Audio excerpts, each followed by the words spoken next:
First, I would like to read from Paramhansa Yogananda's Whispers from Eternity. Our own one Father, teach me to feel that all men are my brothers. Teach me to love all countries as brother nations to my own, as much so as the land to which I am temporarily assigned by karmic law. Teach me above all to love those who love me not. Teach me to see thy presence in every erring brother. Teach me to heal as eagerly as I would be healed myself, those brothers who are steeped in ignorance. O Mother Divine, teach me never to rejoice in the segregation or punishment of an erring brother, even if he needs to be punished, to protect from his tyranny those who otherwise are defenseless. Teach me to heal with kindness those who are misled, or let me correct them by my good example. Teach me to feel that even someone who does me mortal injury is my brother, made in thy image. His ignorance is only temporary. Destroy in me every trace of vengefulness, including the quick tit-for-tat spirit. Teach me to try to heal, not to punish, my brothers who resort to crime. Let me not increase their ignorance by a wrong spirit of revenge. Teach me to improve all men by my own example of forgiveness, self-control, determination to do what is right, wisdom, encouragement toward goodness and prayer, and above all, by thy love. I think I'll sit down. So bring the microphone closer to me. I would like to read from Rays of the One Light. Abiding in God. Truth is one and eternal. Realize oneness with it in your deathless self within. The following commentary is based on the teachings of Paramhansa Yogananda.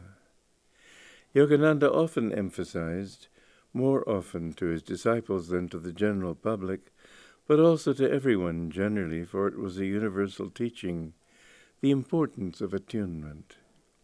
For divine understanding cannot be created, it must be perceived. To the disciples, Yogananda spoke of the importance of attunement with the Guru. To others, he urged the importance at least of attuning oneself to higher consciousness. Can an eagle rise without support from the sustaining air? Jesus Christ said in the Gospel of St. John, chapter 15, I am the vine, ye are the branches. He that abideth in me, and I in him, the same bringeth forth much fruit. For without me ye can do nothing. If a man abide not in me, he is cast forth as a branch, and is withered, and men gather them and cast them into the fire, and they are burned. If ye abide in me, and my words abide in you, ye shall ask what ye will, and it shall be done unto you. Herein is my Father glorified, that you bear much fruit, so shall ye be my disciples. How can we abide in him? Jesus says, if my words abide in you. By words he meant not only his spoken words, but his vibrations, his consciousness, of which the words are only an expression. We must abide by the teachings, but we must also absorb those teachings into ourselves, that they become our own experience. For disciples of this path, the more in their hearts they live consciously in the presence of the Masters, the more they will find the divine presence living within them. And for all truth seekers, whether disciples or not, the more they live sustained inwardly by the awareness of God's presence, the higher they will find themselves soaring in wisdom and joy. For the Bhagavad Gita says in the 10th chapter, I am the source of everything. From me all creation emerges. Blessed with this realization, the wise, awe-stricken, adore me. Thus, through Holy Scripture, God has spoken to mankind. Om, Om, Om.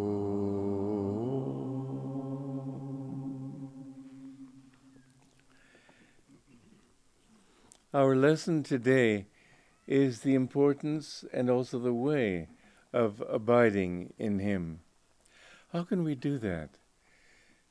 We must remember that it's not just an intellectual thing. The intellect cannot give us understanding. It can give us understanding about understanding. That's different. Dogmatism is understanding about our understanding, but dogmatism is rooted in the soil of doubt, and it fears challenge. When you have true faith, it's of the heart, and nobody can shake that faith. It's based on experience. And how do we experience God? Well, this beautiful passage from Whispers from Eternity is a clear indication of how we can accomplish that end. By loving everybody, by being even-minded, by giving more than we receive. These things are all vitally important to our spiritual growth. As we heard, as I read to you from affirmations, many people think that because God is inside and we only want to please God and everything outside is delusion, therefore it's delusion to try to please other people. And of course it is if you're trying to please their egos in order to be flattered by yourself. But if you try to help other people, if you try to love them and give them kindness, this is a part of understanding that God is everywhere.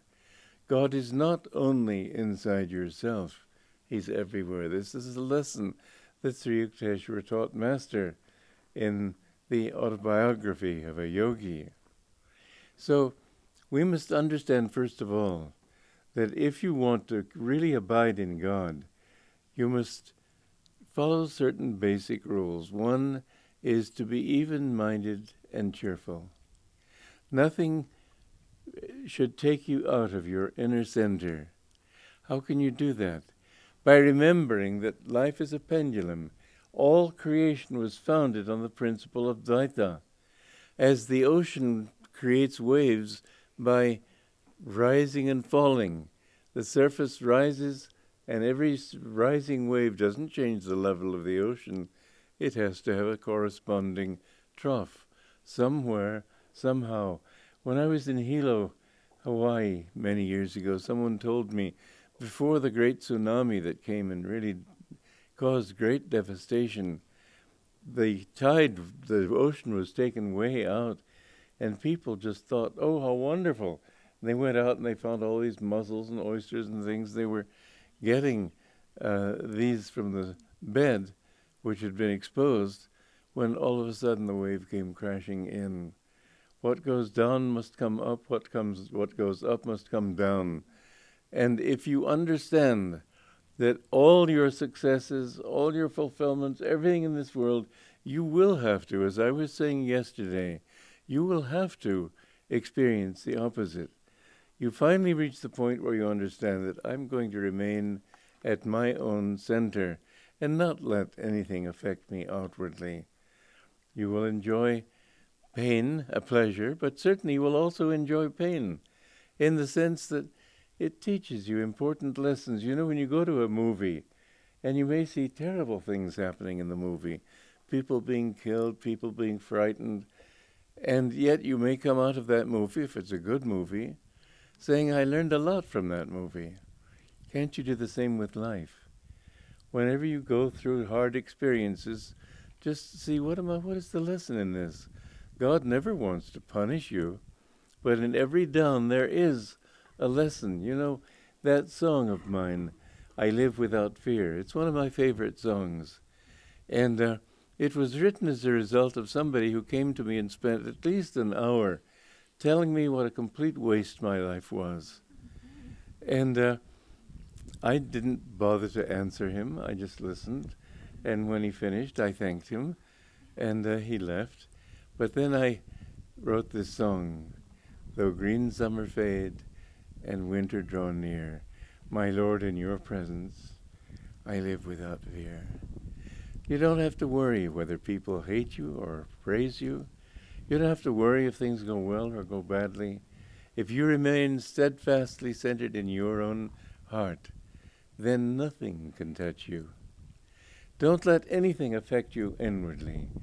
If people praise you, say, well, God is the doer. If they blame you, thank them. If they insult you, thank them.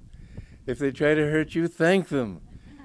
Don't get angry or upset, because you will find that the more you would just allow everything that comes to you, what comes of itself, let it come. And that means the bad things as well as the good. When we can accept everything that comes as a blessing from God, we find that all that happens is really it's a sign of His grace.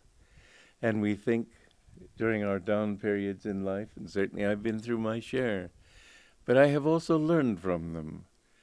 At first I suffered greatly, but then Anandamayi Ma sent me a note, a message, saying, take this as your Guru's grace, my dismissal from SRF. It was extremely painful to me. And I thought, grace? That's the one word I cannot accept.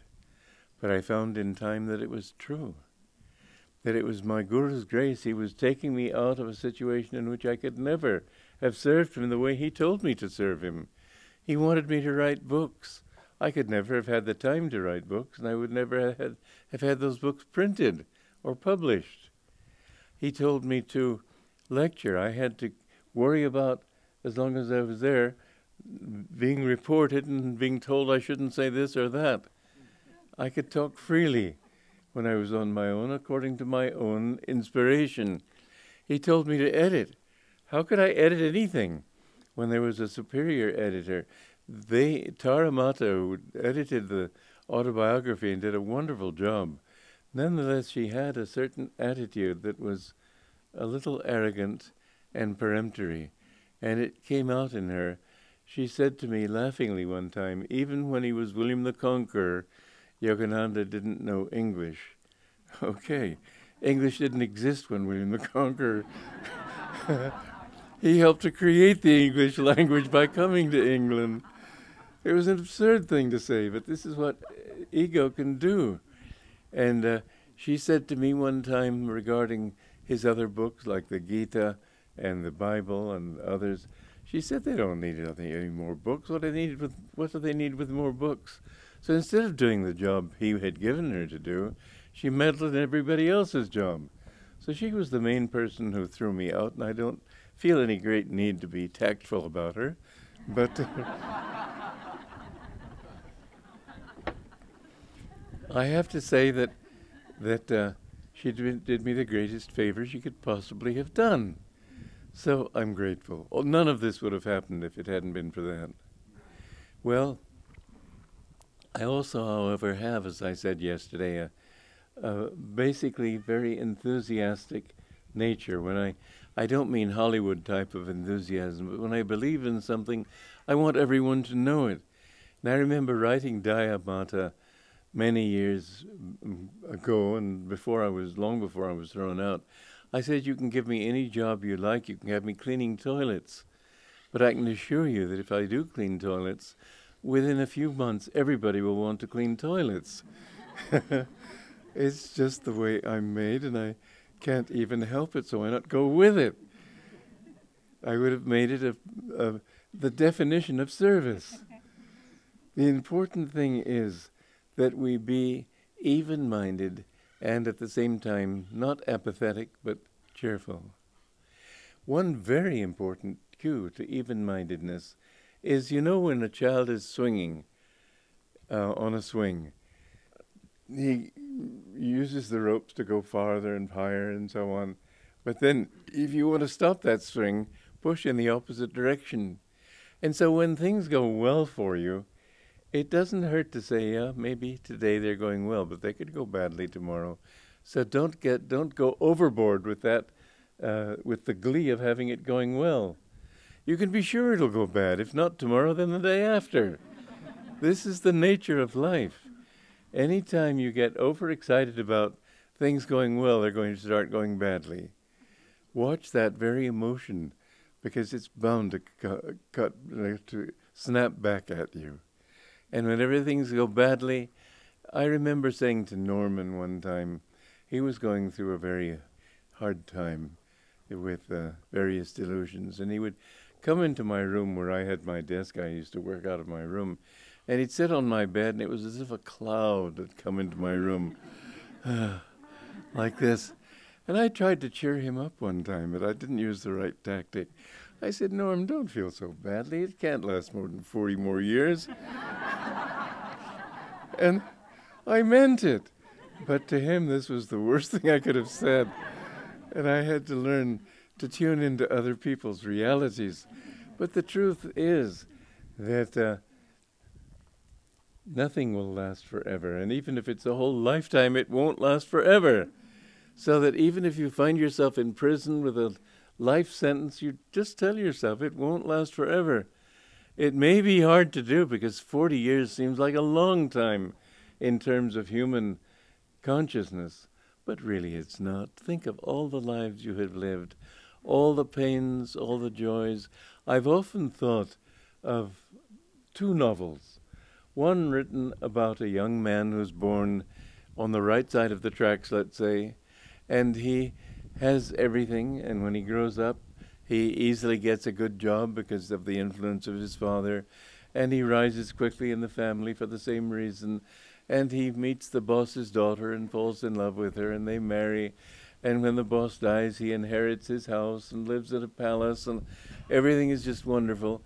I suspect that by the page 10, you would close that book with boredom. But let's get that same child born on the wrong side of the tracks, in desperate poverty, let's say, and somehow with great deal of effort and struggle he gets a decent job, and by conscientious work, hard work, he rises, and finally meets the boss's daughter, and all the same things happen to him. And you'll read that book to the end and say, oh, what a great story. We need the pluses and minuses of life. We need the downs in order to enjoy the ups. And ultimately we must come to the point where neither the ups nor the downs have any effect on us. You just tell yourself, in eternity, I am always free. And the more you live like that, the more wonderfully you'll find that in fact, even the period of difficulty through which you may have seemed to be passing, passes very quickly. If you learn your lesson right away, and the lesson is even-mindedness, you'll find that you don't have to wait those 40 years, or those incarnations, or whatever it might be. You'll find that your tests vanishes as though they hadn't been. Like that time that Master, every time he saw a disciple, he would scold her, and she would weep and get angry and get upset. And he'd see her again, he'd scold her again, and she'd weep and get angry and upset. And finally one day he started scolding her, and she took it very calmly. And he looked at her with surprise. He said, oh, you're learning. I was trying to make you more docile. And from then on, he never scolded her again. So as he reacted to her, as soon as she took it in the right way, you'll find that life will react that way to you when you take everything in the right way. It's really only trying to whip you into shape so you can know who you really are. None of these things is real. If, as I said, and I mean it quite seriously, if somebody insults you, thank him, because it helps you to remember that you're not perfect. Therefore, to keep you humble, I'm glad to be humble. I was not upset or angry with that man. It was when he was telling me what a waste my whole life was. I felt rather grateful that I know that my self-value doesn't depend on what I've done, who I am, what other people think of me. It depends only on my love for God. And with that, people can think anything they like of what I've done. It doesn't matter one bit. Yes, of course, I'm happy when people appreciate what I've done, because it means I can do more for them. Whereas for this person, I could do nothing. I remember one thing that he said. He said the first movement of my sonata ought to have words. He had said this years earlier. And I said, no, I don't think it'll go with words. Later I did put words to it, and I liked them very well. And at this meeting, when he was excoriating me, he said, I told you it needed words, and you told me it didn't, but you did put words in. As if he'd written those words himself. The absurdity of human nature can sometimes be a great cause of laughter. Don't be upset at how anything or anyone treats you. Just say, well, it's a wonderful test. It's a wonderful way of learning how to be calm, even-minded, and cheerful. Now, another way of loving, of abiding in God, is to remember that love is much more important than dogma. We don't really understand things with our mind. We can understand about things, we can know reasons for them, but understanding comes from the heart. And Usha's written a beautiful book. I've been reading it, and congratulations. Really? But she points out the importance of the heart to understanding. There was a very interesting case I read about, a woman who had a heart transplant. And you're not supposed to know who the person was who gave you your heart. But she found certain things were happening to her that she'd never had before. She suddenly felt a desire for chicken. She'd never had such a desire before. And for restless music and different things that were totally different from anything she'd ever imagined. And she did check out and find out at last who this person was. It was an 18-year-old man who had been very restless, loved chicken, and many things that she had taken on because she had his heart. The heart, actually, that seems like an almost incredible thing, because it seems like the heart is only an organ that pumps blood. But it's much more than that. Everybody in the world knows that it's here he suffers when he suffers heartbreak. I've never known a lonely swain, a heartbroken swain, to say, my knee feels broken. But many say that they feel it in their heart, because you know that this is where you feel love. You don't feel it here, you feel it here. And you don't understand anything until you can feel it. You can know mentally all about it, but it's the heart's feelings. That's why it says in the Patanjali Yoga Sutras that the definition of yoga is yogas chitta vritti nirodha. Chitta is the feeling in the heart. And when you can calm those vrittis, those whirlpools of feeling in the heart, then you have calmness, you have yoga. The calmness of the heart, much more than of the mind. Vivekananda translated that as calming the waves of mind stuff. That isn't the mind. It's there four aspects of mind. Mon, buddhi, ahankar, chitta. Mon is the receiving mind. Sri Yukteswar explained it this way. It's like having a mirror, and you see a horse in that mirror, and you say, oh, that's a horse. First of all, you see it, you don't know what it is. You see the image, that's the mind. Then the intellect comes in and says, oh, that's a horse. Still doesn't mean anything. You can have that much understanding and not be at all caught in delusion. Then comes the further thought, oh, that's my horse. Even that needn't be delusion. Ahankar, I'll tell you that story later. But then the heart comes in and say, oh, how happy I am to see my horse. That's where delusion begins, with the feeling, mine, not mine. Master one time when he wanted to start Ranchi school, he went to the Maharaja of Kashim Bazar. And he was a young man, and the Maharaja decided he wanted to test his scriptural knowledge before he would sponsor a spiritual school. So he asked a group of pundits to come in and test his scriptural knowledge. And Master said they were all assembled there as if for a spiritual bullfight. And he said, let's not work on quotes from scripture. That doesn't indicate knowledge or wisdom. Hey, let's take something that I know is not in any scripture. The scriptures tell us that the four aspects of mind have their physical counterpart. Mon, buddhi, ahankar, chitta. Can you tell me where in the body those qualities of mind, aspects of mind are centered? Well, they didn't know because it wasn't anything they could quote. So he said, Mon is centered here. Buddhi is centered in the point between the eyebrows. That's when you think deeply. You tend to knit your eyebrows. When somebody asks you a question, you knit your eyebrows. When you, he said, ahankar, ego, is centered in the medulla oblongata. And that is where the ego is centered. Whenever somebody's pleased with something you've said that flatters you, he'll go, The movement will center from here. When somebody's arrogant, you notice the tension back here pulls his head back. And it's a universal thing. You don't have to say, well, I'm a Buddhist and I don't believe these things. If you're a human being, this will happen. In fact, if you're not a human being, Yogananda talked about one time there was a dog that was owned by a member, by not a member, a neighbor of his retreat in 29 Palms. And this dog, Bojo his name was, would come over when we were having lunch outside. And Master said, look at him. He's so concentrated on the food we're eating, his brow is furrowed. And then, as I said, Chitta is centered in the heart.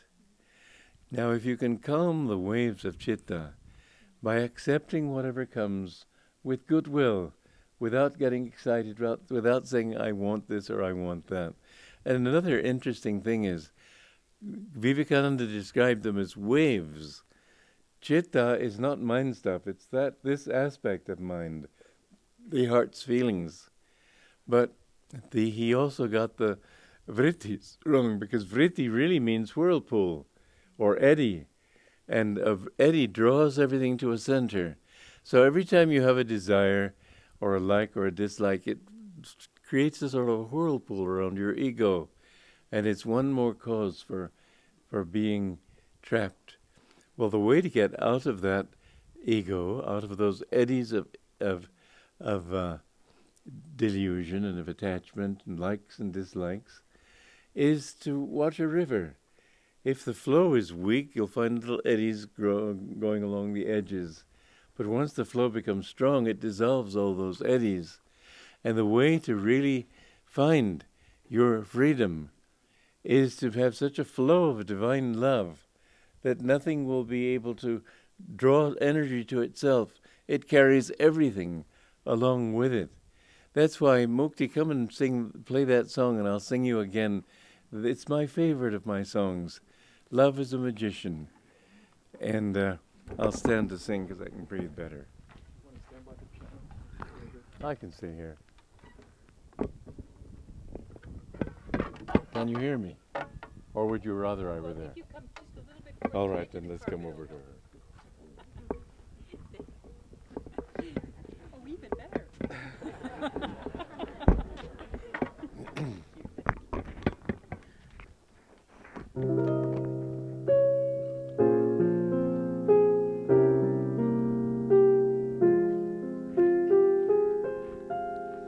Love is all I know.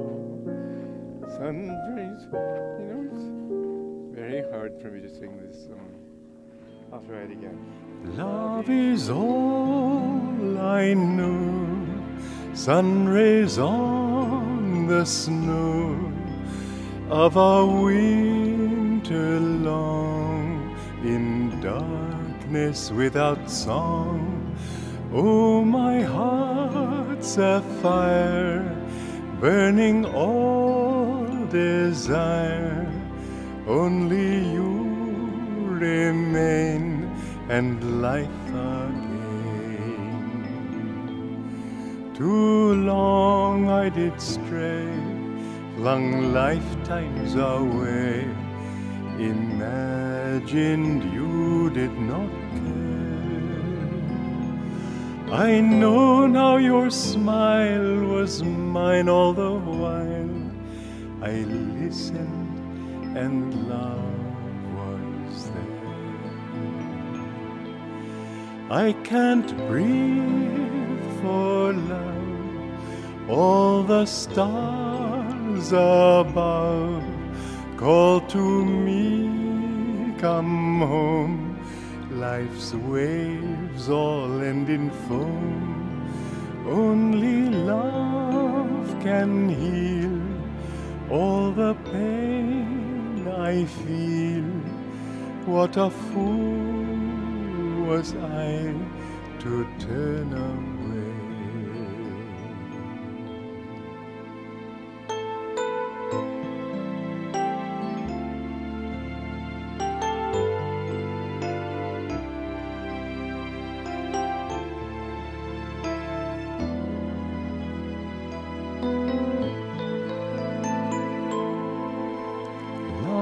Is all I know, sun rays on the snow of a winter long, in darkness without song.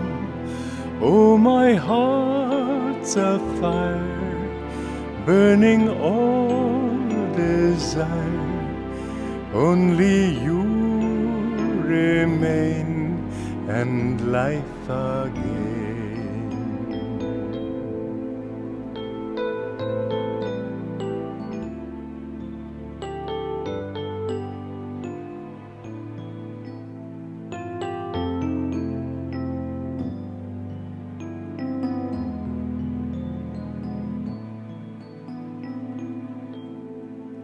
Love is all I know, sun rays on the snow of a winter long, in darkness without song.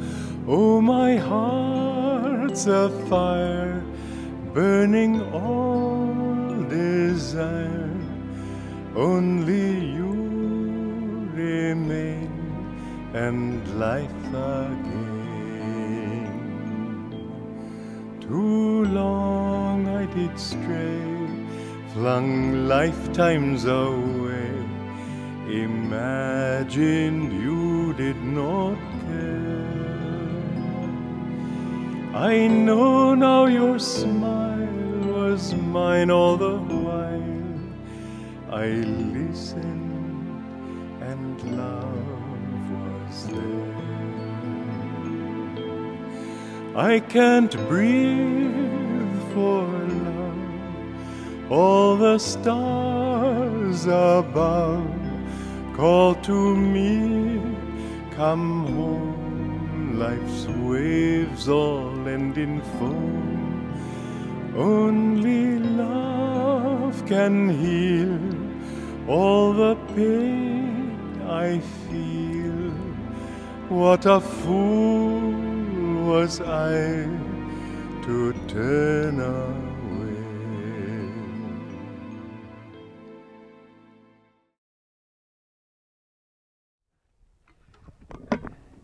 Life without divine love is hardly worth living. And yet you see so many dry faces in the world. So few people understand even human love. They only think in terms of themselves and what I can get. The more you can give of yourself, the more you understand that the source of all love is just one, which is God. That all love is just a reflection of His infinite love. The more you will find that you can abide in Him. And the goal of life is to learn to live in His consciousness. When you love God, and I say this as one who came to the path very dry. I had reached the point in my life where I found that by being intellectual I wasn't getting what I wanted. My life was dry. And I remembered my childhood and how happy I had been as a child. And I thought, what's wrong with me? And when I met my master, he urged me to develop devotion. But how sweet it was when I finally came to understand that. And I remember also something that happened during that time, because I had spent a lot of time chanting and practicing devotion. And one time he was with a group of monks down in Encinitas, and I was up at Mount Washington, and he said, "Look how I have changed, Walter." And I realized it was his grace that had done it, even though my own efforts were necessary to open myself to his grace. But remember, you don't have to change yourself. You have to make the effort to open yourself. He will do the rest. His grace is always there. He's always looking for openings so that he can come in and bless you. To abide in him is above all to open your heart to him and to realize that you are his child and that he is your mother, your father, your dearest friend, your beloved. When you can live in that consciousness, you will find that everything you ever looked for in life is right there with you. It's not something you have to work for. In this world we have to work so hard to achieve even a little bit of success. How much hard work it took to create Ananda. It didn't just spring full-blown from the earth. It took much hard work on my part and on the part of many other people. But God does not take hard work. He's the opposite of education. In education you add things. You learn. In seeking God you unlearn.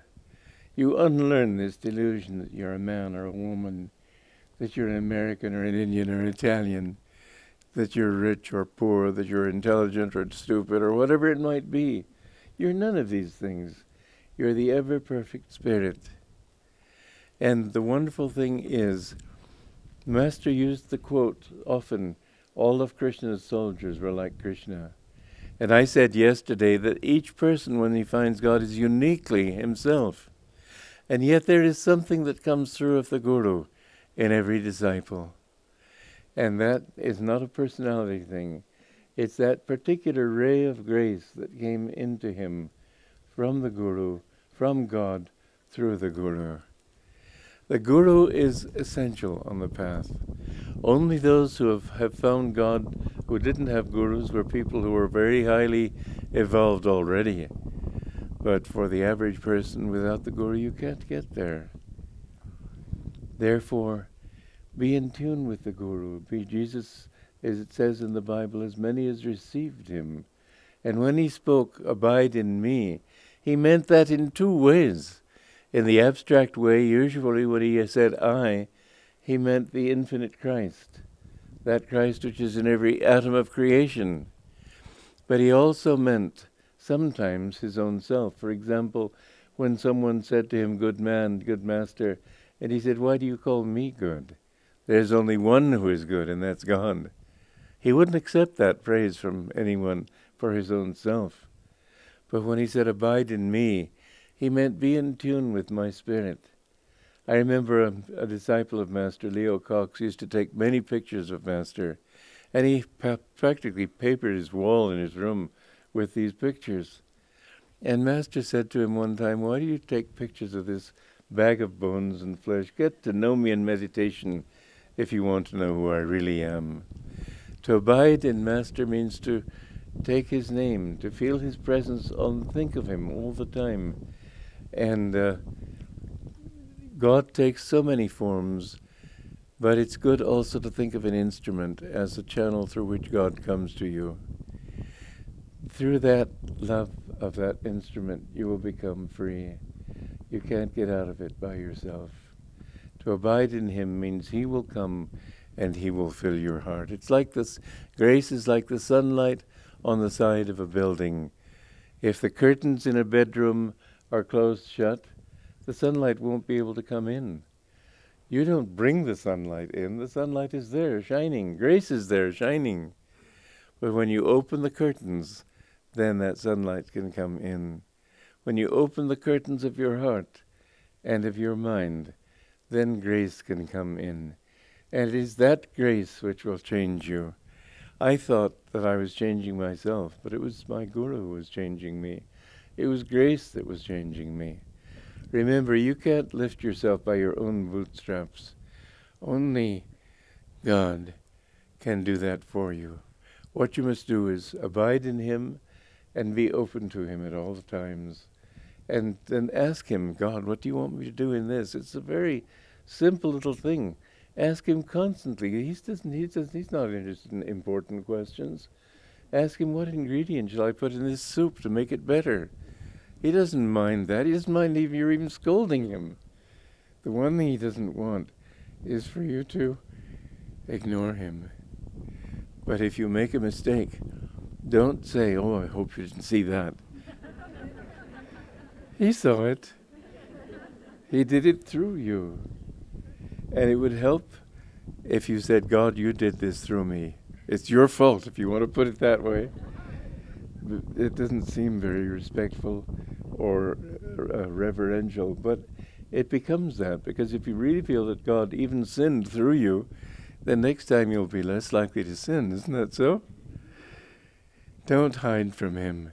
He will act through you, and the more he's able to get through you, the more you will find yourself acting in the right way. Because you'll find you are happier and you feel more of his presence when you are kind and loving and forgiving, and less of it when you are scolding or angry or unforgiving. So give everything that you are, every thought, to God. Think of God in the second person. Don't think he or she. Think you. Don't even use the word thee, although thee is supposed to be much more intimate and familiar, and it grammatically is. In actual usage, it sounds formal. And so, use the word you.